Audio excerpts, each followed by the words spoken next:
Hello to all my story lovers. Welcome back in Story Time channel. I'm Pallavi reading interesting stories for you. Today I'm reading chapter number 5 Ajji's Garden.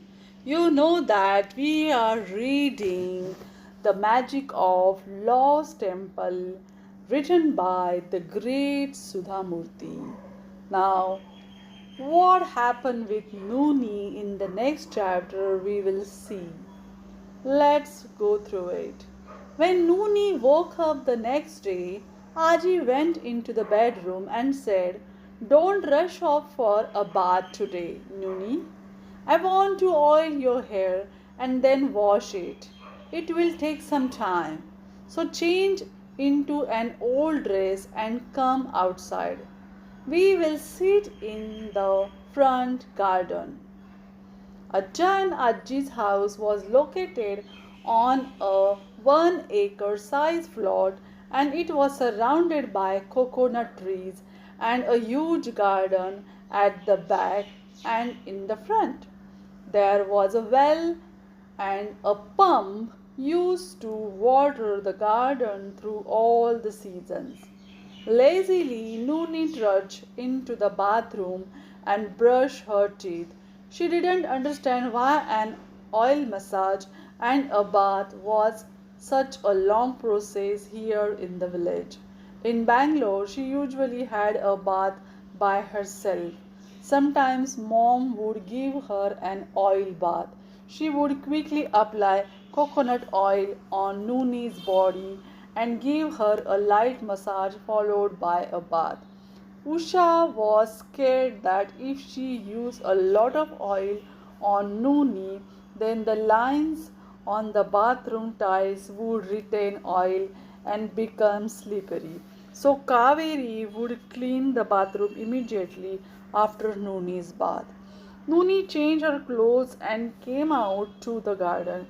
She saw Ajji already sitting on a bench holding a bottle of greenish black oil that had dark leaves floating in it. "Come," said Ajji.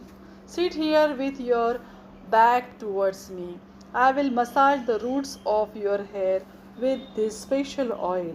After the massage, don't wash your hair for an hour." "What's so special about this oil, Ajji?" "Let me tell you an important secret. In our family, we make most of our treatments and medicines at home. For example, this oil contains leaves from the Brahmi creeper and other herbs from my garden. It also has kapoor and powder from a red sun-dried hibiscus flower. Look at my hairs."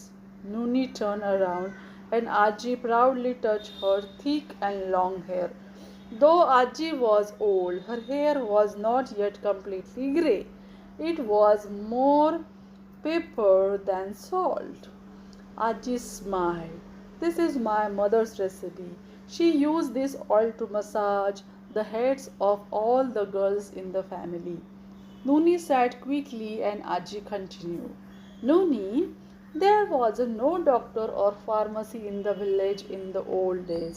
So when someone was unwell and had symptoms like fever, cough, headache, or body ache, they turned to home remedies. That's why we grew medicinal plants at home. Have you had a closer look at my garden and the backyard?" Nooni knew that Ajji grew flowers in the front and some plants in the backyard. Other than that, she hadn't bothered to learn more. She looked around the garden and saw flowers of different colors. There were no gladiolus or gerberas, but plenty of other native flowers like multiple varieties of jasmine, rose, champak, and many more. Ajji commented, "I have a variety of jasmine that blooms every day. It's called Nitya Millet. Some jasmines bloom only in the summer like Dundu Milage, while others like Jaji Milage have a reddish color petal at the back of the flower and they bloom only in the evening during the rainy season. Then I have a really small variety of jasmine called Suji Malage. Their stems are as thin as a needle, but their aroma is heavenly. Then there's Kakada millet, whose bushes produce buckets of flowers in the winter but without any aroma. Similarly, there are different kinds of champak, such as small, highly fragrant ones called China sampage, the seasonal big and beautiful sampage that are local to Bangalore, and colored champaks called Kenda sampage. Ajji, I can see roses in your garden too. The roses that grow in Bangalore are much better, Nooni. Unlike our native plants, the rose bush is sensitive and needs a lot of care. Since we get too much sun here and land isn't ideal for roses, we can't grow too many of them in the village. I have a few rose bushes, but you can't compare them to the quality of flowers in the Bangalore. I attend the Lal Black Flower Show in Bangalore twice a year. They have a lovely rose garden that displays roses of multiple colors. Nooni recollected. Aji, what do you have in the backyard? There is a bush called Manoranjan that gives greenish yellow flowers, and another bush named Rat Ki Rani whose flowers bloom only at night. Their fragrance is unmatched. People say that snakes are enchanted by the aroma of these flowers and they coil themselves around the bush at night. Really? Nooni remembered the snake she had seen in the zoo and become petrified. Snakes come and coil themselves here in your home. Your room is so close to the garden, Ajji. What if the snakes come inside? We should start shutting the windows at night. Ajay laughed heartily. Nooni, snakes come wherever there are trees and bushes. They don't really come for the aroma, though people tend to believe in such stories. The real reason they come is to hunt for prey such as mice, because mice eat fruits and seeds. There is an ecosystem at play around, and one animal depends on another one for its food and survival. Don't be scared. Will you show me all the flowers, Ajji? Yes, I will. What else do you have? The rest are all medicinal plants, Nooni. You keep saying that, Ajji. What do you mean by medicinal plant? Well, there are some bushes, trees, and creepers. Also, leaves, stems, fruits, seeds, flowers, or roots carry medicinal value. Your father tells me that a lot of tablets and medicines are made from the material extracted out of such plants. By then, Nooni's massage was over.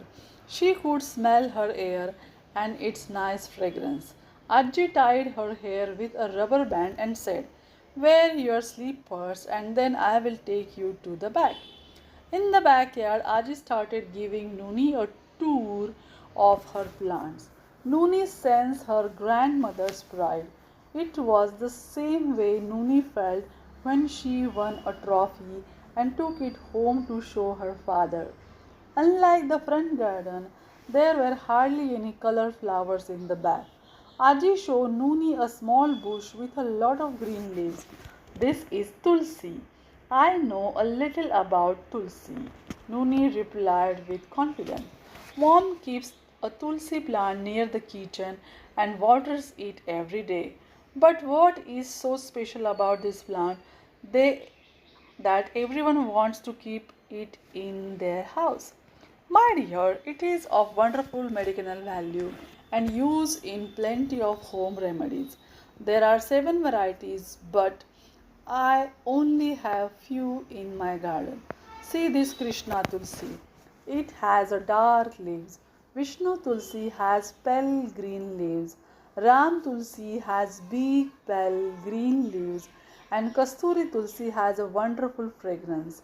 Then there's Ganga Tulsi, which grows mostly in cold areas such as Himalayas. Its speciality is that it smells like tulsi but has unique leaves. Then how did you manage to grow it here, Ajji? Nooni asked. When I went for pilgrimage to Gangotri, I bought the seeds back. Then I planted them in a pot, keep it in a shaded area and water it frequently. So the plant has grown. But it is not as good as it can be. After all, it is not a native of our land. What do you mean a native of our land? Nooni, every terrain has different environment with various seasons. So certain types of trees, bushes and creepers grow easily there compared to others. And those plants are known as being native to the land. For example, you can't grow apples in the south. Similarly, you can't grow coconut trees in the north. Aji continued and pointed out to the plant. Look at this creeper called Amrit Bali. It is excellent for fever and body ache. We pluck the leaves, boil them, and then drink the water. See this Brahmi creeper. It is used for hair oil. And there is a wonderful turmeric plant. Aji, stop next to it. Oh, Nooni exclaimed. Its leaves are green, but turmeric is yellow in color. Silly girl, almost all plants have green leaves. Turmeric stays inside the earth as a bulb. When it is ripe, the leaves of the plant become dry. Once that happens, take it out from the ground, dry it, sunbake it, process and powder it. Only then does it turn yellow. Whenever you have a cough, you can boil a little turmeric in milk and drink it. Nooni walked a few steps further, close to a bush with thin green leaves and yellow flowers. Absent-mindedly, she plucked one of the leaves and put it in her mouth. Aji changed her tone and said firmly, Child, you can't just eat any leaf without knowing what it is. It may be poisonous. Nooni immediately spat the leaf out. What did I eat, Ajji? She asked, looking a little worried. It has a strange taste. This is the Nagdalli bush. It is used for treating snake bites and as a snake repellent. Nooni nodded quietly. Then she pointed to the side. What is this weird grass, Ajji? It is a special grass called lemongrass. We use it to make healthy green tea. I have other types of grass too, such as rice grass, which is used to give a fresh aroma to cook rice. There's medicinal grass too. When our cows have overeaten or when their stomachs are not okay, I mix the grass with their hay. Haji, she was interrupted quickly. I think you have explored enough for today, Nooni. Come, let's go to the bathroom for your oil massage, said Ajji. Please don't put too much oil. I don't like it. Ajji smiled and took Nooni inside her big bathroom. It was the size of a bedroom. There was a big copper pot embedded in the wall, and a fire was burning below it. Nooni could see the remnants of dry twigs from the garden and the coconut trees. Ajji made her sit on wooden stool and said, Our body needs oil, but that doesn't mean that you have to apply bottles and bottles of cream. Just a good rub with sesame or coconut oil and a good massage will relax your body. I won't use much hot water for your bath since it is summer. Without waiting for a reply, Ajji started massaging Nooni's body. Though it was uncomfortable at first, Nooni liked the massage after some time. A silence fell in the bathroom. After Ajji finished, she asked, Child, do you want to eat something unusual?